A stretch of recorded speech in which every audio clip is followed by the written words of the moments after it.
अध्यात्म विज्ञान, नई दृष्टि, नई खोज। देखिए, सुनिए और समझिए।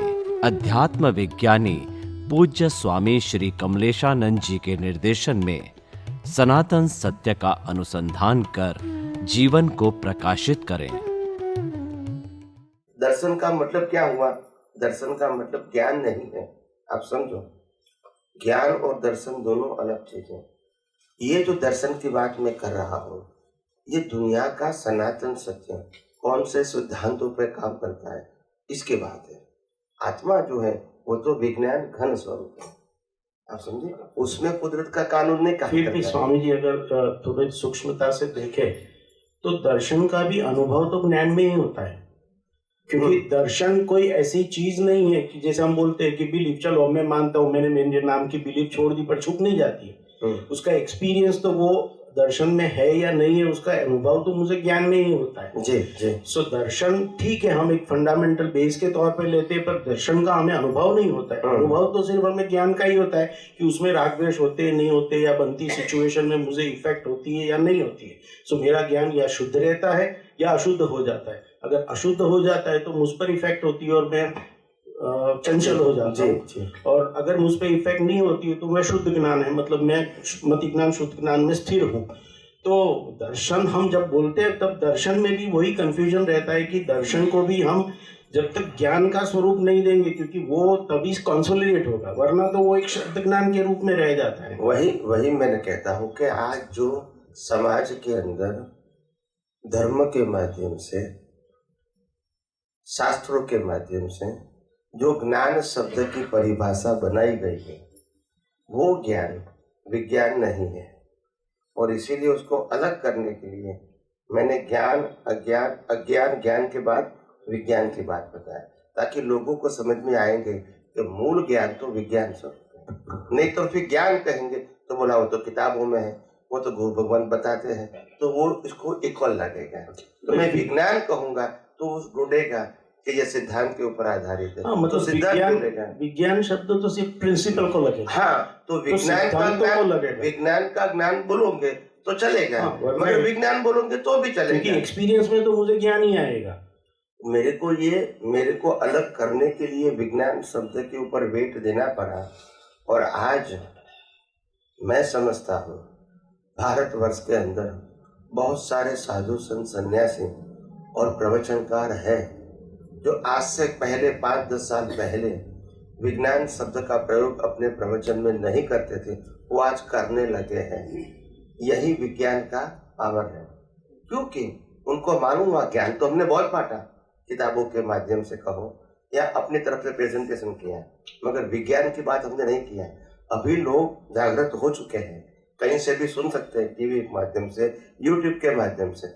और ये लोग जब विज्ञान की बात सुनेंगे और हम ज्ञान की बात करेंगे तो फिर वो एक्सेप्ट धीरे धीरे नहीं करेंगे, तो बाद में उसको भी विज्ञान की बात शब्द प्रयोग से भी करनी पड़ती है। भले अनुभव है कि नहीं है, मगर वो बतानी पड़ती है, ताकि लोगों को लगेगा कि यहाँ भी विज्ञान की बात है।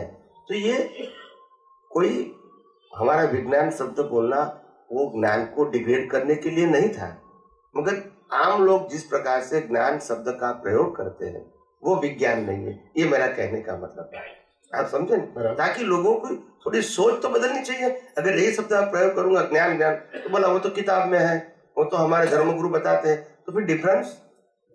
तो विज्ञान कहूंगा, सिद्धांत कहूंगा, तो उसको सोचने के लिए वो मजबूर होंगे, इसीलिए शब्द प्रयोग है।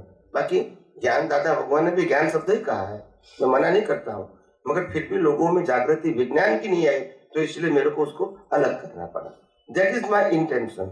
अदरवाइज मैं ज्ञान को डिग्रेड करना नहीं चाहता। नहीं, मैं भी ऐसा नहीं कहता हूँ। मतलब मैं क्या कहता हूँ, विज्ञान भी एक ज्ञान ही है, मगर अगर मैं विज्ञान में वेट नहीं दूंगा और सिर्फ ज्ञान शब्द बोलूंगा तो फिर इक्वल लगेगा लोगों को। तो कुछ ना कुछ मैं अलग तरह से उसको प्रेजेंट करना चाहता हूँ, ताकि लोगों को समझ में आए कि विज्ञान का मतलब प्रिंसिपल के साथ जुड़ा है, और ज्ञान का मतलब होता है अपना धार्मिक कहो, सामाजिक कहो, एक व्यू पॉइंट है। વિજ્ઞાન એટલે વિકલ્પ વિનાનું જ્ઞાન। જ્યાં વિકલ્પો છે ત્યાં કર્મ છે, ત્યાં કર્તા છે, પણ જે નિર્વિકલ્પ દશા આવી ગઈ એ વિજ્ઞાન થઈ ગયું। એટલે વિજ્ઞાનમાં શું છે કે અનુભૂતિ થાય તો જ એને વિજ્ઞાન કહેવાય। અનુભૂતિ વિનાના જ્ઞાનને આપણે વિજ્ઞાન કે વિકલ્પ વિનાનું જ્ઞાન ના કહી શકીએ। એટલે આ છેલ્લે બધું આવે છે કે આપણે જ્ઞાન બોલીએ કે પણ જ્ઞાન જેટલું બોલે એટલે અનંત વિકલ્પો, જ્યાં વિકલ્પ પેદા ના થાય, કોઈ મતલબ નિર્વિકલ્પ જ્ઞાન એને સૈદ્ધાંતિક જ્ઞાન. અને સવિકલ્પ થાય એટલે એ ભલે જ્ઞાન કે પણ કારણ કે પછી વિકલ્પમાં માણસ પછી બધી બાહ્ય ક્રિયામાં બધા અટકતો છે વિચારોમાં, પણ જ્યારે નિર્વિકલ્પ દશા આવી જાય तो विज्ञान થઈ જાય. विकल्प विज्ञान ज्ञान है, निर्विकल्प विज्ञान. वही मैंने बताने की कोशिश किया कि जैसे दादा भगवान ने भी बताया, शास्त्रों में भी लिखा है कि शरीर जड़ है, और दादा भगवान ने ये भी कहा कि शरीर मशीन है, वो भी उन्होंने बताया है. वो नई बात नहीं है, मगर मैंने वही मशीन को मशीन कहा, मगर मैंने उसको एक्सप्लेन करके रियलाइज करवाया. उन्होंने मशीन कहने के बाद लोग मशीन है ऐसा स्वीकार नहीं करने लगे, क्योंकि एक्सप्लेनेशन नहीं था, उनके पास विजन नहीं था. वो मेरा प्रश्न नहीं है, प्रेजेंटेशन की बात करता हूँ. तो मैंने यही मन वचन काया को सिर्फ मशीन है, इसका क्रिएटर, ऑपरेटर, डिस्ट्रॉयर कुदरत है, वो मैंने एक्सप्लेन किया ताकि थिंकर पीपल लोग इसको एक्सेप्ट करें. It's not like a dialogue, but it's a totally scientific presentation, so anyone can understand. तो इसीलिए मैंने यही मशीन को एक्सप्लेन किया. फिर अभी दुनिया में इतने सारे धर्म हैं, तो कोई धर्म को कहेंगे ये ऊंचा है, नीचा है, ये गलत है, सही है. वो व्यू पॉइंट हो सकता है, मेरा धर्म बड़ा, तुम्हारा छोटा, ऐसा हो सकता है. आज ये धर्म पसंद है, कल दूसरा धर्म पसंद, कल तीसरा धर्म, ऐसा हो सकता है. आज ये गुरु, कल दूसरा गुरु, तीसरा गुरु, ऐसा हो सकता है. पर मैंने क्या कहा, सिंपल बता दिया, दुनिया के हर धर्म फॉर्मेट है. तो मैंने किसी को गलत सही नहीं कहा कि ये फॉर्मेट है, और फॉर्मेट को ही फॉलो करना वो आपका धर्म है. और हम जो बात करते हैं बियॉन्ड फॉर्मेट की है, तो कुछ तो डिफरेंस बताना पड़ेगा ना, तभी तो लोग सोचेंगे. फिर मैं कहूँगा यार नया धर्म है, तो फिर फॉर्मेट का ही हिस्सा हो जाएगा. तो इसीलिए मैंने कहा कि मैं विज्ञान की बात करता हूँ, मतलब ये फॉर्मेट की बात नहीं करता हूँ, या फॉलो करने की बात नहीं है, या विजन की बात है, एक्शन की नहीं. तो डिफरेंस तो बताना पड़ेगा ना, नहीं तो लोगों को लगा ये भी इक्वल है, ऐसा लगेगा. तो इसीलिए मैंने क्या कहा, अनुभव से प्रेजेंटेशन डिफरेंस है. यूनिवर्सल ट्रुथ तो वही का वही रहेगा, जो 24 तीर्थंकर ने बताया वो भी वही विज्ञान बताया, मगर सब व्यक्तियों ने अपना अनुभव पेश किया. जो आगे तीर्थंकर ने बताया उसकी कॉपी नहीं किया. तो ये अनुभव से ये प्रेजेंटेशन है कि आज तक समाज में जिस प्रकार से महान पुरुषों ने अपने ज्ञान बताने की कोशिश किया, फिर भी आम लोग नहीं समझ सके, तो उसका जो मिसिंग लिंक है, एज फार एज पॉसिबल मैं उसको रिमूव करना चाहता हूँ. As far as possible, as per my ability, यही मेरा प्रयास है. कोई नई बात बताने का मतलब ये नहीं है कि बाकी पहले वाले सब खोटे थे, गलत है, ऐसा नहीं. लोग नहीं समझ सके, दैट इज अ क्वेश्चन. આજે જ્ઞાન છે એટલે આત્મા પ્રકાશ સ્વરૂપ છે, એટલે આત્માનો સ્વભાવ તો જ્ઞાયક, જ્ઞાનનો શબ્દ જ્ઞાયકનો જાણવું જ છે, જ્ઞાયક એટલે જાણવાનું જ છે. અને અંતરમની આપણી આત્માની ઊંડાઈની જ અનુભૂતિ કરવી, પરમ આનંદ થવો, એકદમ અખંડ આનંદ થવો. કારણ કે આત્મા તો અખંડ, ત્યાં ખંડતા તો છે જ નહીં. એટલે અખંડ પોતાના સ્વભાવમાં અંદર જવું અને આનંદ પ્રાપ્ત કરવો, એ જ કેવળ જ્ઞાન, એ જ જ્ઞાન, એ જ વિજ્ઞાન થઈ ગયું ને. वो ज्ञान, ज्ञायक का मतलब होता है अपने स्वभाव का, अपने अनुभव का, अपने अस्तित्व का वो ज्ञायक है. ये दुनिया की विनाशी चीजों का वो ज्ञायक नहीं है, सिर्फ प्रकाशक है. અપ્રકાશ અને तो प्रकाशक अलग चीज है, વેદક और ज्ञायक वेदक खुद का ही है, ચેતક. स्वसंवेदन ही है. चेतक का मतलब होता है जागृति, ચેતક अवेयरनेस. वो चेतवता नहीं है, वो तो प्रतिष्ठित आत्मा है. साहेब वेदक वो वेदक प्रज्ञा शब्द बताया इसलिए. એટલે જ્ઞાયક બરાબર, પણ વેદક શબ્દ તો પુરુષાર્થની દશામાં વપરાય છે, જ્યારે જ્ઞાન અને અજ્ઞાન બંનેનો કોમ્બિનેશન હોય ને એ વખતે એને જ્ઞાનની અનુભૂતિ. वेदक दो प्रकार का है. प्रकृति के वेदना से वो निर्वेदक है, और अपने अनुभूति से वो संपूर्ण वेदक है. तो ये बात सबको समझना એટલે पड़ेगा. આ વેદ- अगर अपने स्वभाव को ही अनुभव नहीं करता है तो फिर मतलब ही क्या रहा. मगर रिलेटिव सत्य से वो निर्वेदक है, और अपना स्वभाव से वो स्वसंवेदक है. हाँ हाँ, मतलब जब वो हमारा अस्तित्व आत्मा को जानने के लिए यूज होता है तो स्वसंवेदन बन जाता है, संवेदक. और प्रकृति से निर्लेप होने की कोशिश करता है तब वेदक दशा में तो निर्वेदक है. हाँ, मतलब वेदक दशा मतलब मन वचन जानता क्या है, है कि वेदना से हम क्योंकि वेदना मतलब जानना ही होता है, वेदक मतलब जानना. वेद शब्द ही वेद जानना का है. मतलब ही जानना है, या, तो सफर नहीं करना है. मगर ये इसीलिए कहा ना कि ये अनमेच्योर्ड शब्द है. वेदना का मतलब होता है सुख दुख को अनुभव करना, वो वेदना नहीं है. सुख दुख को जानना, हाँ, सो वो धीरे धीरे भोक्ता भाव में से वेदक में जाता है और वेदक में से ज्ञायक में। और इसीलिए जब आध्यात्मिक पुरुष मुक्त पुरुष होते हैं वो मन वचन काया की अवस्थाओं को वो जानते हैं और लोग इसको आइडेंटिफाई करते हैं कि महावीर के कान में खिले लगे, इसको कष्ट हुआ, इसको 6 महीने तक खाना नहीं मिला, इसको जंगल में नंगे पांव घूमना पड़ा, बारिश ताड़ ताप सहन करना पड़ा।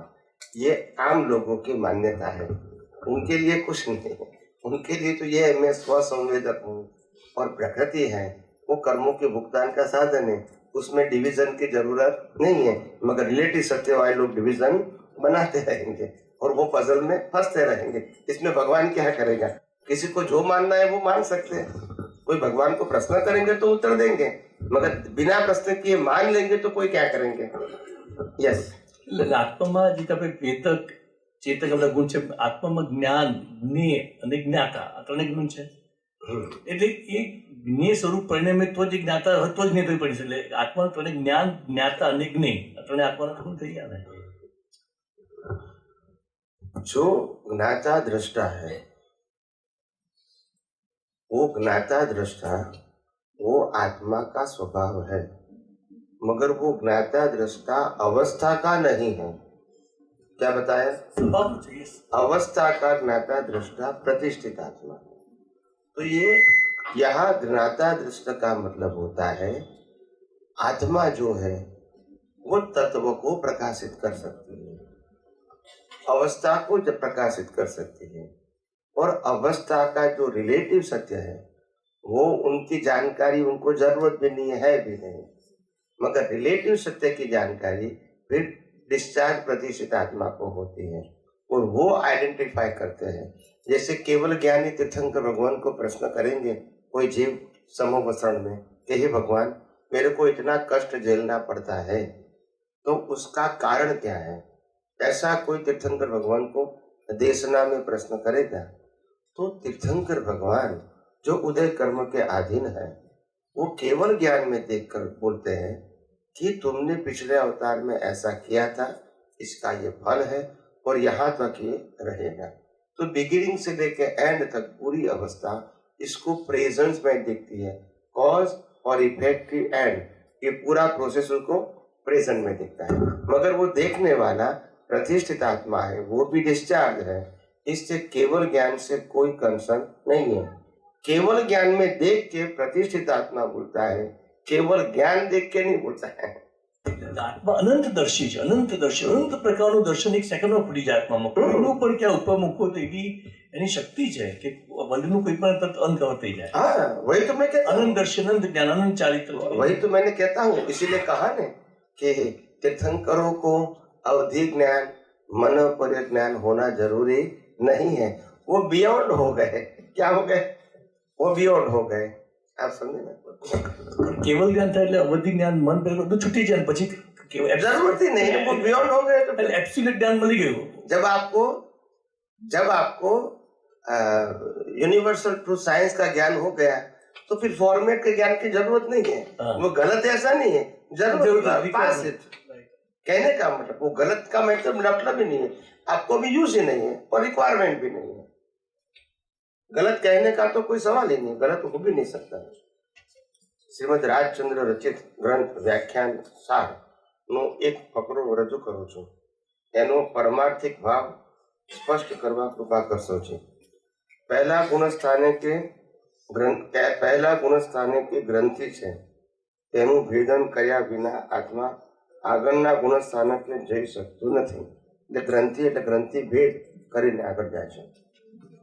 પહેલા ગુણસ્થાનકે ગ્રંથિ છે તેનું ભેદન કર્યા વિના આત્મા આગળના ગુણસ્થાનકે જઈ શકતો નથી। અહીંયા આત્મા તો આપણે પ્રતિષ્ઠાત્મા છે, 5-10 તમને હું કહું છું, આ રીતના એટલે આપણે સમજી લેવાનું, નહીં તો પછી પઝલ થશે। પછી સ્ટારમાં બીજું છે જોગાનુજોગ મળતા અકામ નિદ્રા કરતા જીવ આગળ વધે છે અને ગ્રંથિ ભેદ નજીક આવે છે। જોગાનુજોગ મળતા અકામ નિદ્રા કરતા જીવ આગળ વધે છે ને ગ્રંથિ ભેદ નજીક આવે છે। અહીં ગ્રંથિનું એટલું પ્રબળપણું છે તે ગ્રંથિ ભેદ કરવામાં મોડો પડી જાય અસમર્થ થઈ જાય પાછો વળી. એટલે બને જ્ઞાની પુરુષ ગ્રંથિ ભેદ માટેનું તમને દ્રષ્ટિ આપે, પણ તમે એપ્લિકેશનમાં કાચા પડી જાઓ એટલે તમે ગ્રંથિને છેદી ના શકો, અને એ ગ્રંથિ જ તમારા માટે આવરણ બને છે. એટલે અહીંયા આપણે જે ગ્રંથિ શબ્દ જે કહીએ છીએ એને મિથ્યાત્વને જ ગ્રંથિ કહે છે. મિથ્યા જ્ઞાન મિથ્યા દર્શન બેને ગ્રંથિ કહેવાય. જ્ઞાન દર્શન બે, કારણ કે જ્ઞાન દર્શન જે મિથ્યાત્વ છે ને, જે મિથ્યાત્વ એ આમ તો દર્શન જ કહેવાય, પણ દર્શનના બે ભાગ પડ્યા છે. કારણ કે આ શરીર એ પણ દર્શનમાં જ જાય, પણ અત્યારે તો હું શરીર છું એ મિથ્યા જ્ઞાન કીધું, સમજાય છે, પણ છે દર્શનનો ભાગ. એટલે દર્શનના બે ભાગ છે, મિથ્યા જ્ઞાન અને મિથ્યા દર્શન. પેલામાં તો મિથ્યા છે જ નહીં, હું આત્મા છું એમાં તો મિથ્યા શું કહેશો, અનુભવ નથી, પણ જ્ઞાન તો સમ્યક જ છે ને. પણ આમાં મિથ્યા દર્શનના બે ભાગ, મિથ્યા જ્ઞાન અને મિથ્યા દર્શન. એટલે કે પ્રકૃતિને મારું માનવું, प्रकृति ने चलावनारो हूँ छू मानूं, प्रकृति की जो भुगतान है वो मैं भुगतान कर रहा हूँ ये मानना, ये मिथ्या ज्ञान और मिथ्या दर्शन. तो इसमें दो ब्रांचेस हैं, ज्ञान में ब्रांचेस नहीं है. તો મિથ્યાત્વને ચાર પ્રકારની બુદ્ધિ સાથે જે કનેક્ટ કરે છે કે અહમ બુદ્ધિ, મમત્વ બુદ્ધિ, કર્તૃત્વ બુદ્ધિ અને ભોક્તૃત્વ બુદ્ધિ, આ ચાર પ્રકારના અજ્ઞાન जीव वो चार प्रकार बताए. मन बुद्धि चित्त अहंकार जो बताया है ना, ये चारों का अपना अपना रोल है और उसको अलग प्रकार से पेश किया है. ये चार का रोल है और वो चार रोल वास्तव में एक है, रोल चार है, चार चीज नहीं है.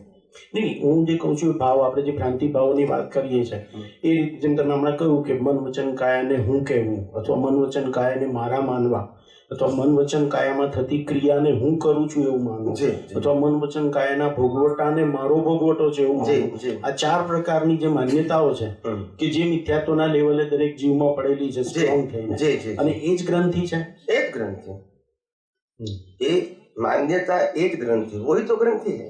क्योंकि मान्यता से ही तो सफरिंग है. आप देखो कि ये रुमाल वो सफरिंग नहीं है, आप समझो, रुमाल वो यूज करने का साधन है. सफरिंग तब होता है मेरा रुमाल है आपने टच क्यों किया, तो रुमाल सफरिंग नहीं है, टाइटल ऑफ ओनरशिप सफरिंग है. आप समझे, तो वो मिथ्या ज्ञान, वो ग्रंथि हो गई, मिथ्या ग्रंथि हो गई. आप समझे, दुनिया की कोई चीज बंधन कैसे हो सकती है, अनलेस योर बिलीफ. तो बिलीफ है वो अज्ञान है, अवस्था अज्ञान नहीं है. अवस्था तो सफरिंग है, भुगतान, और वो मैकेनिकल है. क्या है, मैकेनिक. कई लोग मेरे को प्रश्न करते हैं कि स्वामी जी ये हम कर्म भुगतान करते हैं, वो तो शरीर से करते हैं. मैंने बोला शरीर में कर्म की भुगतान करने की शक्ति वैसे है ही नहीं. बोला ऐसा कैसे, सुख दुख तो इससे अनुभव करते हैं. मैंने बोला वो माध्यम है, वो सुख दुख का अनुभव नहीं करते हैं. बोला ऐसा कैसे बोला, मैंने बोला इसको जला दो, दुख की अनुभूति होती है, मुर्दे को क्यों नहीं होती है, शरीर तो है, मगर शरीर के माध्यम से जो अंतस्करण है वो भुगतान करता है. ये मीडिया है, ये सुख दुख का साधन नहीं है. मगर मेरी बिलीफ क्या, ये मेरा है तो मेरे लिए सुख दुख का साधन हो गया. आप समझे, तो बिलीफ किस में होती है, पर इसमें नहीं है, वो तो प्रतिष्ठित आत्मा में होती है, डिस्चार्ज. तो वो भुगतान करता है through the body and through circumstances. तो ये बात समझना है, ये सिर्फ इंस्ट्रूमेंट है. क्या है, और इसीलिए मैंने कहा ये इंस्ट्रूमेंट के पास सुख दुख भुगतान करने की स्वतंत्र शक्ति नहीं है. ये मीडिया बनता है, भुगतान करता है प्रतिष्ठित आत्मा. क्योंकि बिलीफ किसके पास है, एक गरीब है, एक शरीर है, दोनों शरीर है. एक भिखारी का शरीर है, वो भी शरीर है, और एक धनवान का शरीर है, वो भी शरीर है. दोनों का शरीर तो इक्वल है, फिजिकल फॉर्म में कहो, इंस्ट्रूमेंट के फॉर्म में कहो, मगर दोनों की बिलीफ अलग अलग है. जब गरीब को मैंने 5 रुपया दिया वो खुश हो जाएगा, और जो अमीर को मैंने 5 रुपया दिया इसको इंसल्ट लगेगा. तो इसके पीछे राज क्या है, पैसा जिम्मेदार है, देने वाला जिम्मेदार है कि बिलीफ. તો જે ભોગતાપણું છે તો ભોગવટો છે એ ડિસ્ચાર્જ અહંકાર કરે છે કે ચાર્જ અહંકાર કરે છે? जो ऑन द स्पॉट जो भुगतान होती है, ऑन द स्पॉट जो अपोज होता है, रिएक्शन होता है, वो डिस्चार्ज में होता है ना.